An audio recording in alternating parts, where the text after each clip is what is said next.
na may destabilization plot laban kay Pangulong Bongbong Marcos. Ito yung usaping destabilization plot at kumakalat na mag-aalyansa na ang mga sundalo ng mga uniform men para patalsikin si Marcos. Yan po ang kumakalat ngayon at sa katunayan mayroong mga natutuwa, mayroon namang hindi natutuwa, pero bibigyan ko po ng argumento at komentaryo itong patungkol dito. Quote lang daw siya. Nasa frontline na balitang yan, si Marian Enriquez. Medyo it was taken out of context, no? Yung sinabi ko, I did not mention about destabilization plot. Hindi totoo. Hindi raw totoo, hindi niya sinabi meron destabilization plot. Pakinggan nyo mamaya ang kanyang speech. Kung may destabilization plot laban kay Pangulo.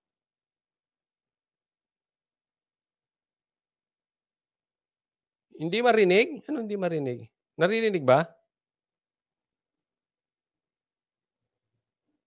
Tuloy.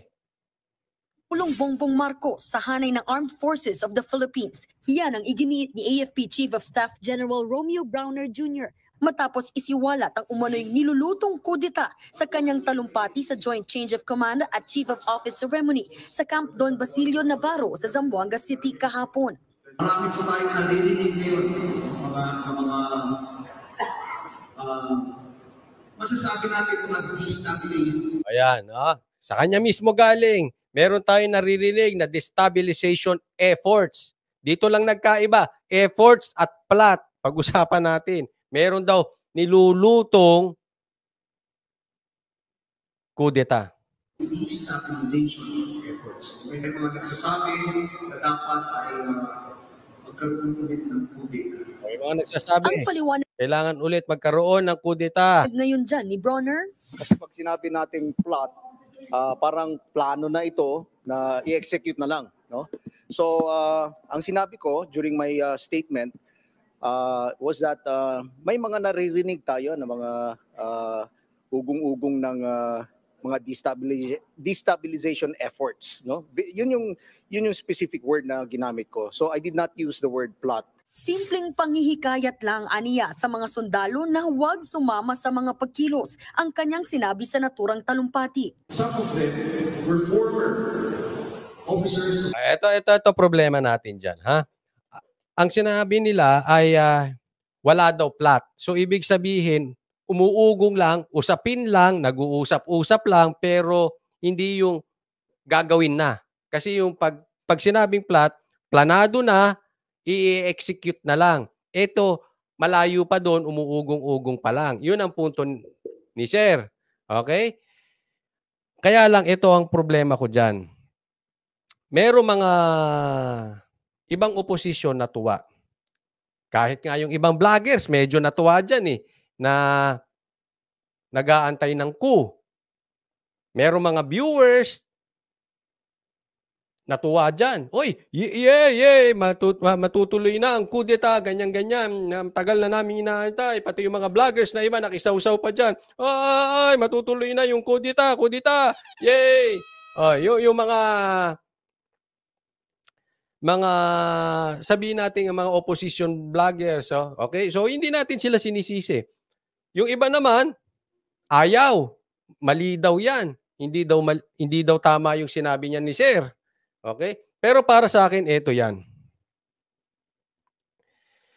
Nakakapagtaka na ang kudeta ay mabilis niyang nalaman, tapos sasabihin niya sa kanyang speech, parang may mali. Naiintindihan niyo ba? Ako ay naihahambing ko itong pagsasalita ni Sir, parang pagpapapreskon ni Boying. Mas lalong dumami ang questions kesa nalinawan ng tao. Kasi hindi normal. Ito'y naitanong ko sa isang nasa loob na naka-uniform man po. Napaka-unusual daw. Napaka-unusual nung speech na yan. Kasi hindi mo naman agad malalaman yung coup na yan, at kung yan ay meron silang nakikitang coup, hindi yan para i-announce ng ganyan. Kaya parang ito ay yung announcement ni Boying na susuko na si Bantag. 'Di ba? Ilang beses in-announce ni Boying na susuko na si Bantag. Hanggang ngayon, si Bantag ay hindi pa rin natin alam kung nasaan. Oh. Eto, may kuku. Parang hindi natin alam kung nagpapasipsip kay presidente sa presidente nyo, kung ito ay naghahanap ng media mileage, nagpapalapad ng papel, hindi niya talaga alam yung ginagawa niya, or totoo meron siyang alam. Pero ang daming problema. Usually, walang announcement dapat na nangyayari sa ganyan. At tingnan nyo po tingnan Sa nyo. Armed Forces of the Philippines. At nakausap ko yung iba sa kanila. Sabi ko sa kanila, sir, you have the right to do that because we are in a democracy. But please do not involve the active personnel of the Armed Forces. Nakausap niya. Okay, so ibig sabihin, alam niya kung sino-sino tong mga ito. Okay? Ito ay kasunod nung madalas binibitawan ni President ni PRRD na nananawagan siya sa mga pulis, sundalo, etc. Okay? Ang datingan nito, bubuelta na naman kay Sara. Diba? Ganyan man ang intensyon niya or hindi, ganyan po lumalabas yan. Balik na naman niya kay Sara. Kaya ang datingan po sa akin, hindi talaga nila tatantanan dito si Sara. May bago na naman ganyan. At kung totoo mang meron, yan dapat ginagawan niya ng paraan. Sinasabi niya kay Marcos, sinasabi niya sa mga officers niya, gagawan nila ng paraan. Hindi yung i-announce ng ganyan. Ang datingan ay parang, again, yung trial by publicity. Parang may binibira. Parang black propaganda. Parang may masisira. Parang may karga. Naiintindihan niyo po yung ibig kong sabihin? Sabi ni Bright Naria, dapat tinuhuli niya na kung nakausap niya. Kaya nga, hindi ko alam bakit niya dinala at kinarga ng media po. Awa na tayo sa ating bansa. Let's give our country a chance to move forward to progress. Inulit din ni Bronner ang pahayag na yan ngayong araw. Sabi pa niya, noong September 21 pa umugong ang panghihikayat daw sa mga sundalo na sumama sa mga pagkilos kasabay ng martial law anniversary. Nauna nang sinabi ng ilan pang opisyal ng AFP na misquoted si Bronner. Bagay na sinigundahan ni National Security Advisor Eduardo Año. Tingnan nyo. Yung pagsabi daw niya yan ay nalaman pa niya September 21. Doon niya nakita at konektado yung speech niyang yon doon sa nabalitaan niya at doon sa nangyari. Meron atang selebrasyon. Basta merong ganap. September 21. Anong petsa na?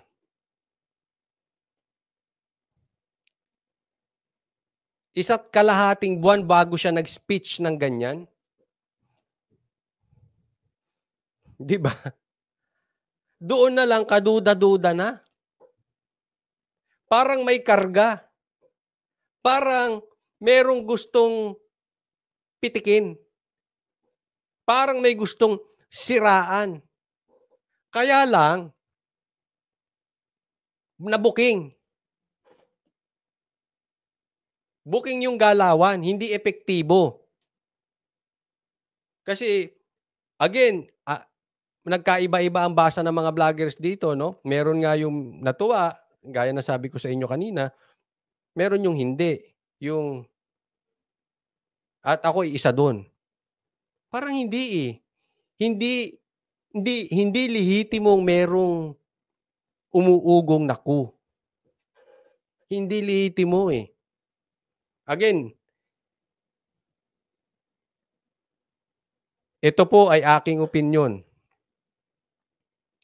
Napaka-imposible naman ata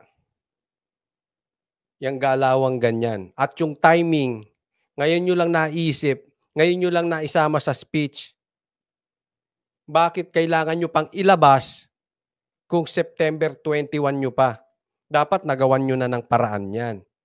So ang daming, again, ulitin ko, mas maraming questions na nabuo kaysa nalinawan dyan sa mga sinabi nito. Kaduda-duda talaga. Wala rin ani ang destabilization movement sa gobyerno at nananatili raw na tapat ang AFP at buong security sector sa kanilang commander-in-chief na si Pangulong Eh naman, oh. But there is no destabilization. Ano ba talaga? There is no destabilization plot movement against the government. Eh kasasabi lang, di ba? Narinig niyo po ba? Hindi po galing sa akin 'yan, ha? Sila mismo, sa speech niya mismo galing. Pinarinig ko naman sa inyo. Ngayon, hindi ko sinasabi kung si Secretary Anyo ay mali or tama. Ang punto, magkaiba sila. Dahil ba palpak? Dahil ba laban bawi yung plano nila?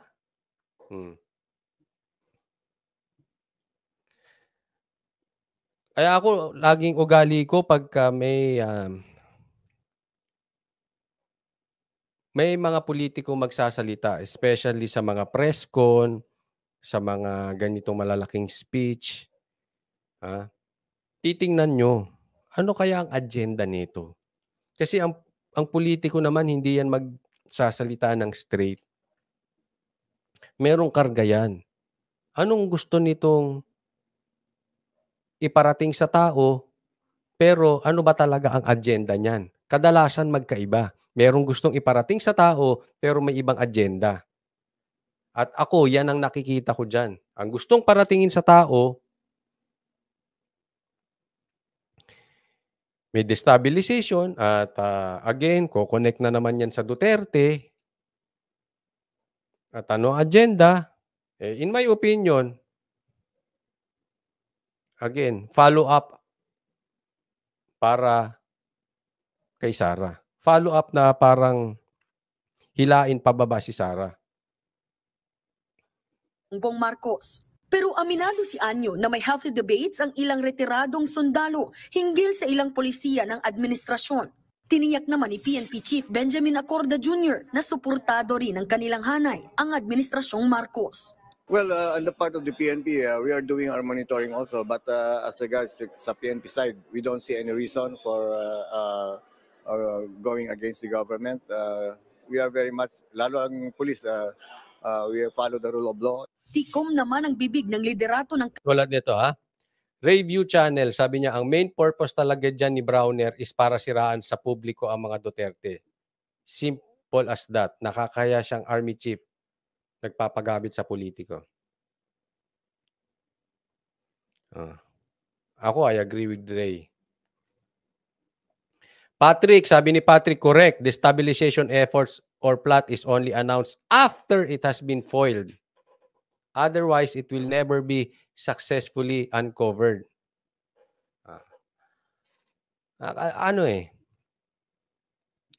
Yan, nung napanood ko tong balita to kanina, tumaas ang kilay ko. Sabi ko.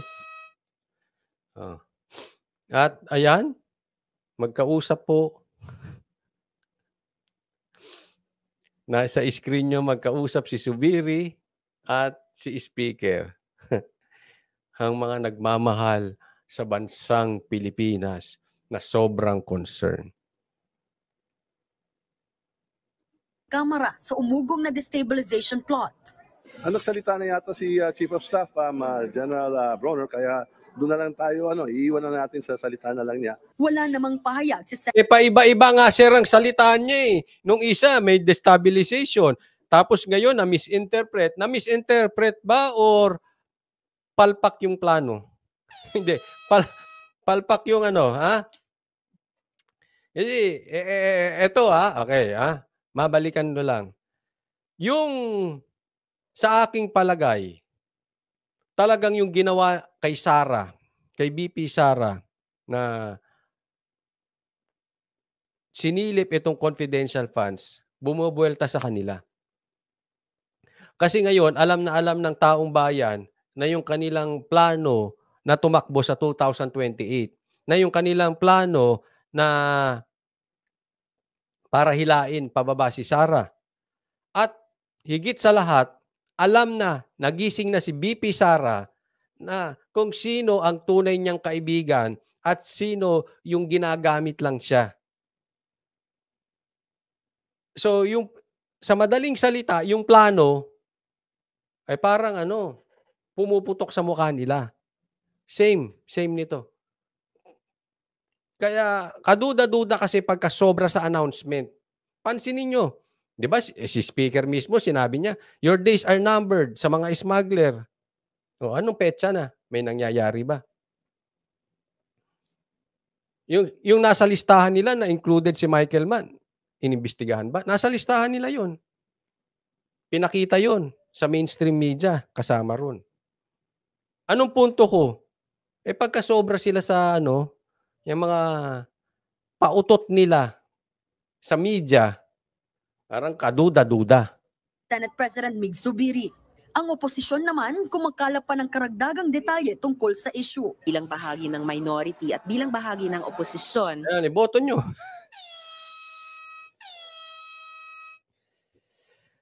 Manalo pa kaya ang dilaw? Ay, nako. Isang pangunahing concern na yung democratization process natin sa Pilipinas, already as difficult as it is, ay magpatuloy at mas gumanda, no? Patuloy pang kinukuha ng News 5 ang panig ng palasyo pero wala pa silang tugon. Nagbabalita mula sa frontline. O yan, sabi.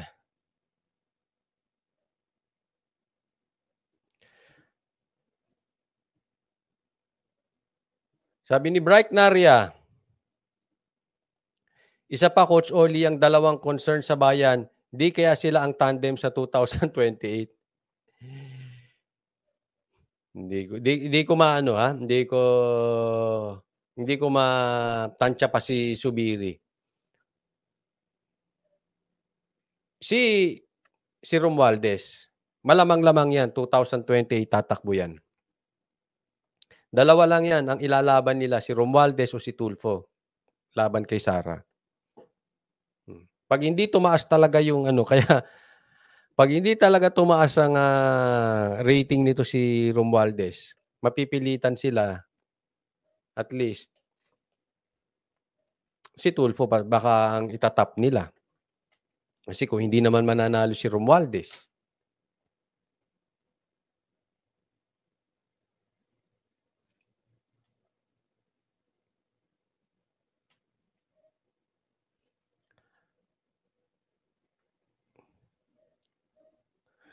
review, nagsama ang dalawang buhaya. Siguro, Coach Oli, kung sakali magkaroon ng kudeta, ang unang may kasalanan nito yung si Speaker. Dahil nagkaroon ng lakas ng loob na pati na si Risa, leftist at pati na si Risa. Well, again, hindi ko po masasabi kung talagang magkakaroon ng kudeta or wala. Pero kung tatanungin niyo ang opinion ko, ako'y naniniwala. Sa ngayon, wala. Wala pa sa timing. Wala pa. I don't think so. Ito, mas ang paniwala ko dito ay merong gusto lang siraan at meron lang gustong pumapel kay Marcos. Nagpapalapad ng pangalan dahil sa ambisyon. Correct. Gusto lang nila ilagay si PRRD ang may idea sa kudeta. Kaya, nung nakikinig ako kanina, pinakinggan ko itong balita na to. At yung first salvo ng balita, tapos nakinig na ako ng mga komentaryo. Maraming komentaryo. Hala! Nagpaplano na para pabagsakin ang mga Marcos, ganyan-ganyan. Hindi rin, sabi ko. Hindi rin. Hindi rin. Hindi rin. It's too good to be true. It's too good to be true. Wala yan, tinan nyo. Naniwala kayo sa akin. Doon na lang mapapansin nyo, ha? Kontrolado pa ang Congress. Pansinin nyo po, noong hinamon ni Tatay Diggs si Romualdez ng audit, hindi siya sumagot di ba? Tahitahimikan to si Romualdez. Pero pinagtatanggol siya ng Congress. Ultimo nga si GMA nagsalita pa. Parang kinongratulate na tumaas. Hindi ko alam kung sarcastic si GMA doon. But kinongratulate niya pa yung pagtaas sa survey ng 6% itong si Romualdez. In short, bagamat meron tayong nababalitaan na talagang ayaw sa loob diyan kay Romualdez, marami pa ring supporters. Nasa kanila pa eh. Nagraramdam-ramdaman pa yan. Until such time na alam nilang sigurado na. Alam nyo naman, ganyan naman talaga eh. Kahit yung nangyari nun kay ERAP, nung nangyari dyan sa yung EDSA 2, hindi naman sila agad naglipatan. Nung meron ng rally, nung meron ng nakikita silang nagbabaligtaran na, doon lang bumaligtad. Parang ano yan? Parang yung mga mahilig sa black voting. Di ba may ganon? Susuportahan ng kanilang grupo itong politician na ito. Pero bago sila mag-decide kung sino susuportahan nilang politician, alam na nila mananalo. Anong ibig sabihin? Sa madaling salita, sigurista. So sa ngayon, hindi pa sigurado yan. Kaya hindi pa maglilipatan yung mga politiko na yan. Ultimo yung mga DDS na senators, tahimik eh. Ano pa yan? Nandito pa tayo sa ramdaman. Kumbaga sa manliligaw, hindi pa niya alam kung sasagutin siya. Kaya hindi pa gumagapang yung kamay. Napunta na naman sa ligawan. Pero pag alam na nilang sasagutin sila, ayan na, malikot na yung kamay niyan. Alam niya na eh. Alam niya na type siya ni ganon. Ngayon, hindi pa. Nakikiramdam pa yung wait lang tayo konting panahon. Sabi ni Shai Sanpay, correct. But again, hindi ko sinasabing tama ako. Posibleng mali naman ako. Baka nga malay mo. Bukas magkakudeta, no? Or next week. Pero ako, sa tingin ko, malabo. Not in the near future.